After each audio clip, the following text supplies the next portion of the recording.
Good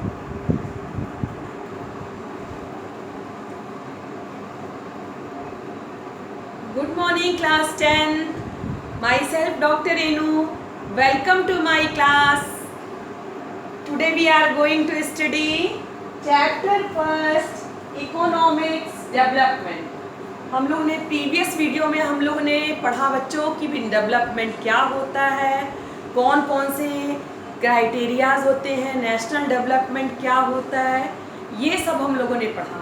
अब हम लोग इस वीडियो में पढ़ेंगे कि how to compare different countries और स्टेट, कैसे हम अलग अलग देशों को कंपेयर कर सकते हैं और कैसे अलग अलग कंट्रीज़ को कंपेयर किया जाए और देखा जाए कि वो डेवलप्ड हैं या नहीं डेवलप्ड हैं, और कौन कौन से क्राइटेरिया हैं जो कि इसको कंट्रीज़ को कंपेयर करने के लिए यूज़ किए गए थे इनकम के अलावा।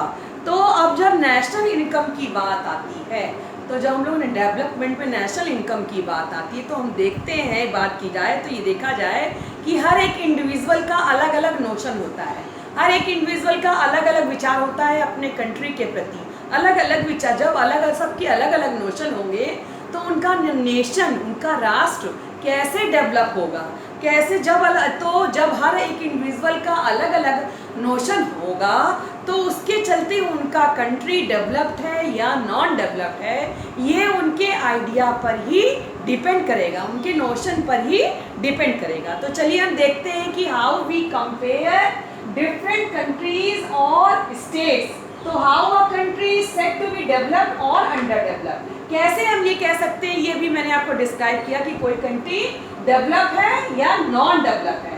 Compare students in your class, we use different criteria for different purpose. It means कि हम लोग अलग अलग क्राइटेरिया पर्पस के लिए अलग अलग क्राइटेरिया यूज करते हैं। फॉर एग्जाम्पल के लिए आप किसी भी कंट्री को, हम किसी भी कंट्री को डेवलप और अंडर डेवलप कैसे कह सकते हैं। फॉर एग्जाम्पल सपोज कीजिए कि भूटान है जो हमारा नेबरिंग कंट्री, वो कहे कि हमारे देश में चारों तरफ कुछ हरियाली है, हमारे कंट्री के सभी सिटीजन खुश हैं, इसलिए हमारा जो देश है वो डेवलप है। तो क्या ये सही है? और इसके विपरीत यूएसए के हिसाब से कोई भी कंट्री तब तक डेवलप नहीं कहलाएगा जब तक उसके पास ढेर सारी इंडस्ट्रीज ना हो। तो इस हिसाब से भूटान अंडर डेवलप हुआ। तो किसी के हिसाब से कोई कंट्री डेवलप है और किसी के हिसाब से कोई कंट्री नॉन डेवलप है। तो हम कौन सा क्राइटेरिया हम यूज़ कर रहे हैं कि जिससे हम ये बता सके कि कोई कंट्री डेवलप है या नहीं। फॉर एग्जाम्पल सपोज कीजिए कि आप किसी क्लास के क्लास टीचर हो, तो आपको डिफरेंट एक्टिविटीज़ के लिए अलग अलग बच्चों को निकालना है। सपोज कीजिए तो आप क्रिकेट के लिए अलग बच्चों को निकालेंगे, क्विज के लिए अलग बच्चों को निकालेंगे, आर्ट के लिए अलग अलग बच्चों को निकालेंगे। तो इस तरह से हम देखते हैं कि अलग अलग पर्पस के हिसाब से क्राइटेरिया भी अलग अलग हो जाते हैं। और तो इसलिए कुछ तो ऐसा होना चाहिए कि जिससे हम कह सकें कि हम कंपेयर कर सकें। तो कुछ एक बेस या बेसिक क्राइटेरिया होना चाहिए जिससे कि हम कंट्री को कंपेयर कर सकें और हम कह सकें कि ये कंट्री ऐसी है, इस कंट्री में ये पाया जाता है। तो वो क्राइटेरिया क्या है? वो क्राइटेरिया हम निकालते हैं इनकम एक क्राइटेरिया है जिसके आधार पर या जिसके बेसिस पे हम कुछ कंट्रीज़ को क्या कर सकते हैं, कंपेयर कर सकते हैं। और कुछ हद तक ये सूटेबल भी है कंट्री। अब यहाँ पे क्वेश्चन पुटअप होता है कि कंट्री की इनकम क्या होगी। कंट्री की इनकम क्या इनकम होती है? अब कंट्री जो हम लोगों से मिलकर बना है, उस देश की सिटीजन से मिलकर बना है, तो इसलिए हमारी सारी इनकम को मिला करके ही कंट्री की इनकम कहलाएगी या नेशनल इनकम कहलाएगी। और तो हम ये कह सकते हैं कि मालदीव की टोटल इनकम निकाल लीजिए और इंडिया की टोटल इनकम निकाल लीजिए, तो नेशनल इनकम बन जाएगी। तो लेकिन नेशनल इनकम के इस बेसिस पर किसी भी कंट्री को कंपेयर करना सही नहीं है, क्योंकि वहाँ पर पॉपुलेशन वाला फैक्टर जो है इस क्राइटेरिया को गलत कर सकता है। क्योंकि मालदीव का जो पॉपुलेशन है बहुत कम है, इंडिया की पॉपुलेशन बहुत ज़्यादा है। तो इस तरीके से हम नेशनल इनकम के बेसिस पर कंट्रियों को कंपेयर नहीं कर सकते हैं।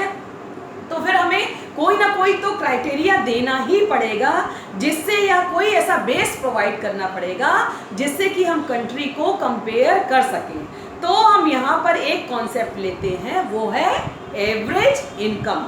एवरेज इनकम का औसत आय, औसत आय का कॉन्सेप्ट। इस एवरेज इनकम को, तो how we compare countries? Income is considered to be one of the most important attribute. What is the income of a country?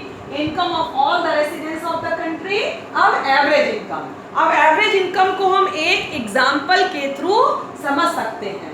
एक एग्जाम्पल ये है कि एक कंट्री है A और एक कंट्री है B। इसके 5 मेंबर हैं, इसके 10 मेंबर हैं। ये 500 रुपीज पर एनम कमाता है और ये 1000 रुपीज पर एनम कमाता है। तो यहाँ पर हम लोग यहाँ पर नेशनल इनकम के आधार पर हम कह सकते हैं कि जो कंट्री बी है, कंट्री बी क्या है, नॉन डेवलप है, डेवलप नहीं है। और लेकिन अगर हम एवरेज इनकम को देखें, अगर हम एवरेज इनकम को देखें तो हम ये पाएंगे कि कोई भी कंट्री आगे पीछे नहीं है। फॉर एग्जाम्पल की देखिए, कंट्री ए की टोटल इनकम है 10, टोटल इनकम है 1000 और उसके मेंबर है 10। 10 को अगर 10 से 1000 को डिवाइड कर देंगे तो भी 100 ही आएगा, 100 ही आएगा। और अगर हम 5 से 500 को डिवाइड करेंगे तो भी 100 ही आएगा। तो इस तरह से हम देखते हैं कि जो एवरेज इनकम है वो दोनों कंट्रीज की बराबर है। नेशनल इनकम के आधार पर डिफरेंसेस आ जाता है, लेकिन जब एवरेज इनकम की बात आती है तो क्लैरिटी अपने आप आ जाती है। तो इस तरह से हम पाएंगे कि एवरेज इनकम के आधार पर दोनों कंट्री ही बराबर हैं, कोई डेवलप और नॉन डेवलप नहीं है। तो अतः एवरेज इनकम को ज़्यादा सही माना जाता है। तो इस तरीके से average income is the income, average income is the total income is divided by the total population of the country. तो ये एवरेज इनकम की डेफिनेशन हुई। Average income is the income is average income is the total income is divided by the total population of the country. It means कि average income या औसत आय उस देश के नागरिकों की वो आय होती है जिसको उस देश की जनसंख्या से भाग देने पर जो भी आता है वो औसत आय कहलाता है। इसे पर कैपिटा इनकम भी कहते हैं, पर कैपिटा इनकम भी कहा जाता है। अब वर्ल्ड डेवलपमेंट रिपोर्ट वो है जिसको कि वर्ल्ड बैंक पब्लिश करता है और इसको इनकम के आधार पर कंट्रीज को रैंकिंग दी जाती है। तो वर्ल्ड बैंक ने कुछ ऐसे क्राइटेरिया सेट किए हैं जिसके आधार पर कंट्रीज को कंपेयर किया जाता है। तो फॉर एग्जांपल रिच कंट्रीज वो कंट्रीज कहलाते हैं जिनकी पर कैपिटा इनकम, जिनकी PCI of US dollar 12,236 per annum, जिनकी पर कैपिटा इनकम या प्रति व्यक्ति आय वो है 12,236 रुपए पर एनम, पर यूएस डॉलर, जो पर सालाना कमाते हैं जिस देश की प्रति व्यक्ति आय, वो रिच कंट्रीज कहलाते हैं। और लो इनकम कंट्रीज वो इनकम कंट्रीज होते हैं जिनकी पर कैपिटा इनकम होती है 1,500 यूएस डॉलर पर एनम। तो हमारी इंडिया जो है वो लो मिडिल इनकम कंट्रीज में आती है, लो मिडिल इनकम कंट्रीज में आती है with PCI of 1,840 US dollar, जो कि लो कंट्रीज की इनकम से ऊपर है और रिच कंट्रीज की इनकम से नीचे है, इसलिए ये बीच में आती है। तो आई होप यहाँ तक आपको क्लियर हो गया होगा कि एवरेज इनकम क्या होता है, नेशनल इनकम क्या होता है और डेवलपमेंट क्या होता है, और पर्पस के हिसाब से क्राइटेरिया चेंज हो जाते हैं, इनकम को कैसे क्राइटेरिया माना जाता है। Please take a screenshot if you want.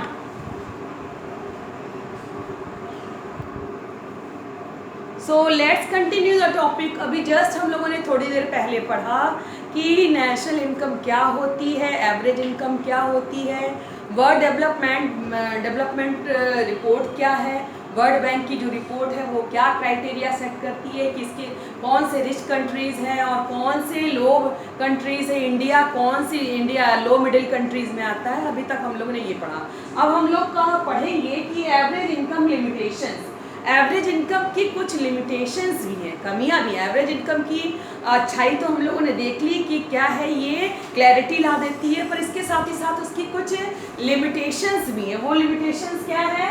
Averages are useful for comparison but they hide disparities. Average जो है वो क्या है, वो कंपैरिजन तो कर सकती है लेकिन ये डिस्पैरिटीज या असमानता को छुपाती हैं। यहाँ पर एक डायरेक्ट क्वेश्चन बनता है कि what is the limitation of average income. तो इसको इसी तरीके से बच्चों आप लोग चार्ट बना करके, इस तरीके से चार्ट बना करके आप लोग लिखिएगा कि कैसे किस तरह से, ताकि पूरा क्लियर हो जाए। तो हमें ये पता चल जाए, तो एवरेज इनकम क्या करती है? एवरेज इनकम डिस्पैरिटीज को या असमानताओं को छुपाती है और कंपैरिजन तो होता है लेकिन ग्राउंड रियलिटीज छिप जाती है। इसको समझने के लिए हम लोग एक एग्जांपल लेते हैं। इसमें हम लोगों ने दो कंट्रीज को लिया हुआ है, एक है कंट्री ए, दूसरी है कंट्री बी। दोनों ही कंट्री में 5 पर्सन्स हैं, 1 2 3 4 5। अब हम कंट्री ए की बात करें। कंट्री ए का जो फर्स्ट पर्सन है वो 100 रुपीज कमाता है, सेकेंड पर्सन की इनकम भी 100 रुपीज है, थर्ड पर्सन की इनकम भी 100 रुपीज है, फोर्थ पर्सन की इनकम भी 100 है और फिफ्थ की भी 100 रुपीज है। तो इस तरह से टोटल इनकम हुई 500 और एवरेज इनकम हुई 500 अपॉन 5। इस तरीके से एवरेज इनकम 100 आ गई। तो कंट्री ए की एवरेज इनकम है 100। अब हम कंट्री बी की बात करें। कंट्री बी में जो फर्स्ट पर्सन है वो 10 रुपीज कमाता है, second person 20 rupees, third person 40 rupees, fourth person 30 rupees का अर्न करता है और फिफ्थ पर्सन है वो 400 रुपीज कमाता है। तो यहाँ हम देख रहे हैं कि कितनी डिस्पैरिटीज है। एक पर्सन 10 रुपीज कमाता है, एक पर्सन 400 रुपीज कमाता है और टोटल इनकम हुआ 500, एवरेज इनकम हुआ 100। फिर भी एवरेज इनकम 100 आ रही है। क्यों? क्योंकि हम लोग ने एवरेज इनकम के कॉन्सेप्ट को यूज किया है। एवरेज इनकम जो है वो डिस्पैरिटीज को छुपा देती है, जो ग्राउंड रियलिटीज है उसको छिपा देती है। अब एवरेज इनकम का यूज करने पर हम ये तो जान जाते हैं कि उस देश में अमूमन व्यक्ति कितना कमाता है, लेकिन हम ये नहीं, हम लेकिन इसके साथ ही साथ ये भी होता है कि मुकेश अंबानी की भी उतनी ही इनकम है जितनी की एक पान बेचने वाली की है। ये अगर हम एवरेज इनकम का यूज करें तो उससे ये हमको पता चलेगा, हमको क्लियर नहीं पता चल पाएगा कि कौन कितना कमा रहा है। बस ये पता चल पाएगा कि मुकेश अंबानी की भी एवरेज इनकम उतनी है जितनी की एक पान बेचने वाली की। जबकि ग्राउंड रियलिटी क्या है? ग्राउंड रियलिटी ये है कि एक की इनकम, किसी की इनकम बहुत ज़्यादा है, किसी की इनकम बहुत कम है, किसी की उससे कम है। तो इस तरह से एवरेजेस का ये लिमिटेशन है कि वो क्या करती है, वो डिस्पैरिटीज को छिपाती है, असमानताओं को छिपा देती है। It does not tell how the income is distributed among the people. ये हमको ये नहीं बता पाती है कि लोगों के बीच में इनकम किस तरह से डिस्ट्रीब्यूटेड है। तो इस तरह से हम देखते हैं कि तो अब ये एवरेज इनकम तो पूरी तरीके से एफिशिएंट नहीं सिद्ध हो रही है। तो इसके लिए हमें और कुछ और क्राइटेरिया डिसाइड करने पड़ेंगे। अब आगे हम देखेंगे कि वो क्राइटेरिया क्या है। Please take a screenshot if you want.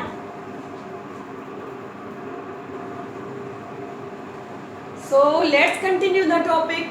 तो कंट्रीज को कंपेयर करने के लिए अदर क्राइटेरिया क्या हो सकते हैं? अभी जस्ट हम लोगों ने थोड़ी देर पहले पढ़ा कि एवरेज की कुछ लिमिटेशंस हैं, कुछ लिमिटेशंस है एवरेज की, जिसकी वजह से एवरेज को एफिशिएंट नहीं माना जाता है। और भी बहुत सारे फैक्टर्स हैं, लेकिन जब नेशन के कंपेयर की बात आती है तो केवल नेशन के कंपेयर की बात आती है तो और भी बहुत सारी चीज़ें हैं जिनके आधार पर हम, और भी बहुत सारे क्राइटेरिया हैं जिनके आधार पर हम कंपेयर कर सकते हैं। तो आइए चलिए हम लोग देखते हैं कि कैसे हम लोग कंपेयर करेंगे। तो यहाँ मैंने एक इंडेक्स बनाई हुई है। ये इंडेक्स है, इसमें देखिए, इसमें 3 स्टेट्स दिए हुए हैं और 3 स्टेट्स की पर कैपिटा इनकम दी गई है। ये जो डेटाज है ये 2015 और 16 के हैं। ये 3 स्टेट है, हरियाणा, केरला और बिहार। हरियाणा की पर कैपिटा इनकम है 1,62,034 रुपीज़ और केरला की है 1,55,516 रुपीज़। और बिहार की है 34,160 रुपीज़। तो इस तरीके से हम देखते हैं कि इन तीनों राज्यों में जो हरियाणा है उसकी प्रति व्यक्ति इनकम सबसे ज़्यादा है। वहाँ पे औसतन एक व्यक्ति प्रतिवर्ष 1,62,000 रुपये कमाता है, जबकि बिहार में बहुत कम है, 34,168 रुपये प्रति व्यक्ति आय है। तो ये क्या, तो प्रति व्यक्ति आय के हिसाब से अगर हम कंपेयर करें तो हरियाणा सबसे ज़्यादा डेवलप माना जाएगा, सबसे ज़्यादा विकसित माना जाएगा।